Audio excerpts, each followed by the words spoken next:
Hi, you're sewing with Cody and Pete. So today I want to go over a little more in depth on some of the features in the user interface that I haven't covered in full detail in some of the other videos. So a lot of questions when a lot of telephone calls I get and trying to help them walk through certain things is going a little bit deeper into the home screen essentially and able to do certain things. One of them is the little eye. This seems to trip people up sometimes. So when we look at our home screen, we've got tension, we've got foot, we've got pressure, foot pressure, needle and stitch plate. And we've got our utility stitches and decorative stitch folders, alphabets, and those types of things. But there's not much beyond that visible at this screen because everything else is hidden behind the little lowercase I. So we click on this, we see a number of other extra options and things that we can do. And this screen changes depending on what stitch we have selected. So right now I want a straight stitch. So we've got some features such as tie off, pattern repeat, mirror image, pattern elongation, which is one of my favorites, remove every other stitch, and a few other little things. But there's not too much that we can really do with a straight stitch because mirror image of a straight stitch, either way, it looks the same. Pattern elongation, it's not too much different there. And then pattern repeat, it's just a straight stitch. So let's go and choose something a little more visible. Let's go to my trusty little flower. So here is my little trusty flower. And remember, everything we see on the screen stitch-wise is to scale, unless we've gone to something different screen-wise. So now let's go to our little eye. So if we're stitching along and we actually want those flowers to stitch from the other side, here, going to the lowercase I is where we can change our mirror image. So now we can have it flip on the other side, and so from that direction. If we wanted pattern repeat, if we just want to stitch out 2 patterns, we can click this. It can go up to 9. So if we click it twice, we're only going to stitch 2 flowers. And this little counter on the side here, this will count down as we complete those 2 patterns. So we can clear that out so we can show you the next thing. The other icon is this. This is awesome. Most people don't even realize this exists. This is our pattern elongation. So if let's move over here so you can see. If we were to use our bottom knob, which is our stitch length knob, this will allow us to stretch out that flower pattern. But if you take a closer look, we are doing just that. We are stretching out that pattern. So yes, we are making it bigger. So we're at the 30.4 millimeters. But the distance between each stitch is stretched out.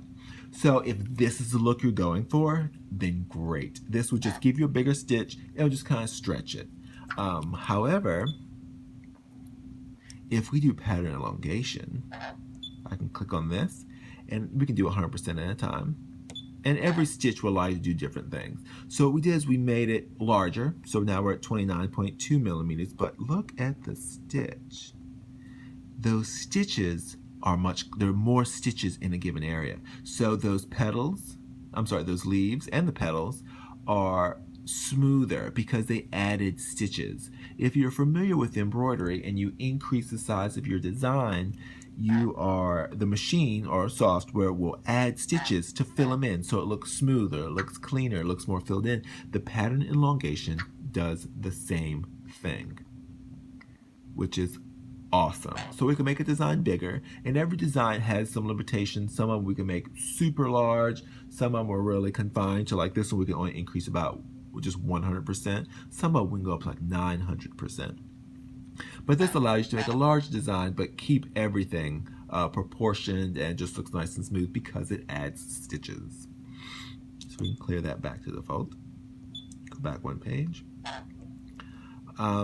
This one, you'll be able to see it very clearly here. This is a stitch we use a lot when we're doing basting, and I'll explain that a little more in a second. So what this does, this stitch, when you click on it, watch our flower, it's a totally different design. And if you look closer, look how long the distance is between each needle penetration. So what this stitch is remove every other stitch. So what I did, it removed every other stitch. So in a decorative stitch, you can almost create a totally different looking pattern. However, what this is used for the most, we'll X out of here. This is used the most for when doing a basting stitch. So what we can do is we can go to a straight stitch like we have here. We can increase that stitch length. So depending on your machine, you can either go a max of 5 millimeters or a max of 6 millimeters. With this 7 series, we can go as far as 6 millimeters apart, so you can see the distance between each needle. But let's say if we want a basting stitch, so we want something that's really long, we can come to the eye, go to remove every other stitch after we've increased it, and now look at the distance. Now it's 12 millimeters from here to here. And it's really neat how the machine stitches. It's really neat how the machine stitches. What it's going to do, it's going to stitch. The feed dog's going to move.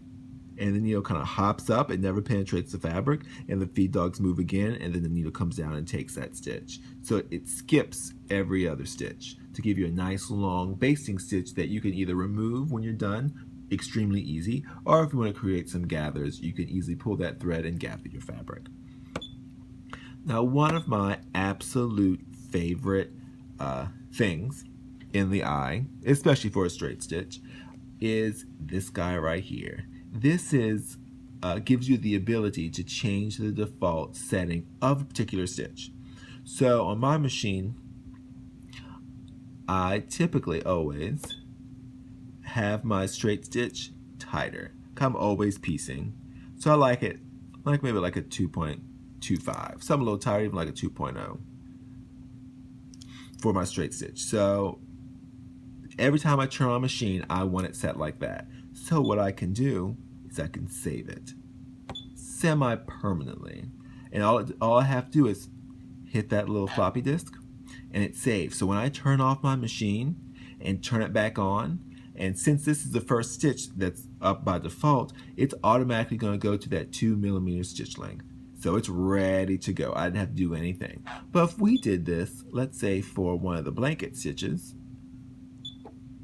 and just say if we wanted this stitch always over to the right and always smaller. That's how I like it. And that's how I always do blanket stitch, for instance. So I come to the eye and say, save it. So every time I go to that blanket stitch, even after I turn the machine off, unplug it, it's automatically going to default just like that. So that's a really, really neat feature. Because there is a way that you can save it in your personal settings. So whenever you want that particular stitch to stitch out that way, you can just go and retrieve it. But if it's a stitch that you typically always use a particular way, you can have it change the default of it, which is awesome. Because you can always manipulate it after that, but every time you turn the machine off and turn it back on, it reverts to your new default setting. So that's our regular stitches. Now where it really starts to change is if we were at a buttonhole. So we select that buttonhole. Then we go to our eye. So now you can see a lot of the other things that we were working with are gone. That's because this particular stitch can't use those functions. We have some other functions. And the ones that really only ever get used are the ability to change the length of our bobbin. Change the length of our buttonhole according to our button, and change the gap opening of our buttonhole. And those are the things that are used the most. So that's pretty much it with the little eye in our edit screen of our stitches on our sewing side. All right, stay tuned for more videos. Happy sewing.